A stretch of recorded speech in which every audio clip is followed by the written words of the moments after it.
हे अर्जुन, मैं जिस योग की शिक्षा तुम्हें प्रदान कर रहा हूं, सबसे पहले कल्प के आदि में मैंने यही योग सूर्य को बताया था। पार्थ, सूर्य ने इस योग को अपने पुत्र मनु से कहा और मनु ने अपने पुत्र इक्ष्वाकु से कहा।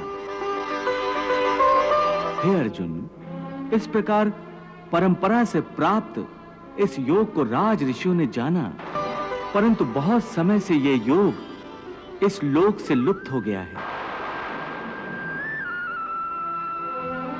आज यही पुरातन योग मैंने तुझसे कहा है, क्योंकि तुम मेरे भक्त हो और सखा भी, इसलिए मैं तुम्हें यह गुप्त ज्ञान प्रदान कर रहा हूं। हे केशव, तुम तो कह रहे हो कि तुमने यह योग सूर्य से कहा था, परंतु तुम्हारा जन्म तो इसी काल में हुआ है और सूर्य का जन्म तो पुराना है। फिर तुमने यह योग सूर्य से कैसे कहा? हे अर्जुन, इस मृत्युलोक में तुम्हारे और मेरे अनेक जन्म हो चुके हैं और आगे भी होते रहेंगे।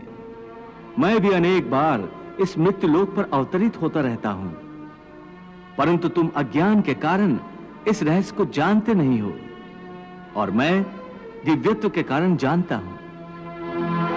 परंतु हे अर्जुन, मेरा जन्म साधारण प्राणियों की भांति नहीं होता। मैं अविनाशी हूं और अजन्मा भी हूं। मैं समस्त भू प्राणियों का ईश्वर हूं, इसलिए मेरा जन्म प्राकृत मनुष्यों के सदृश नहीं है। मैं प्रकृति को अधीन करके अपनी योग माया के द्वारा प्रकट होता हूं। हे मधुसूदन, तुम सर्वेश्वर हो, समस्त चराचर के स्वामी हो, त्रिलोकपति हो, फिर तुम्हें मृत्युलोक पर जन्म लेने की क्या आवश्यकता है? मुझे आवश्यकता नहीं, परंतु जब जब मृत्युलोक के प्राणियों को मेरी आवश्यकता पड़ती है, तब तब मैं भूलोक पर अवतरित होता हूं। तुम्हारी आवश्यकता कब कब पड़ती है केशव? यदा यदा ही धर्मस्य ग्लानिर्भवति भारत, अभ्युत्थानम धर्मस्य तदात्मानं सृजाम्यहम्। जब जब सत्य और धर्म की हानि हो जाती है और अधर्म और असत्य की वृद्धि हो जाती है तथा पाप का साम्राज्य स्थापित हो जाता है, तब तब मैं अपने को प्रकट करता हूं। परित्राणाय साधूनां विनाशाय च दुष्कृतां धर्म संस्थापनार्थाय संभवामि युगे युगे। मेरे अवतार धारण करने के 3 कारण होते हैं। पहला, आतताइयों द्वारा पीड़ित साधु पुरुषों का उद्धार करना। दूसरा, दुष्टों का नाश करना।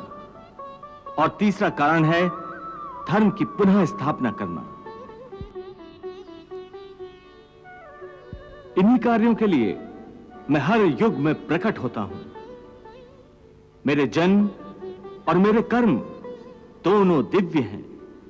जो प्राणी इस तत्व को जान जाता है, वो प्राणी जब अपने शरीर का त्याग करता है तो उसे पुनर्जन्म लेना नहीं पड़ता, वो सीधा मुझे ही प्राप्त होता है।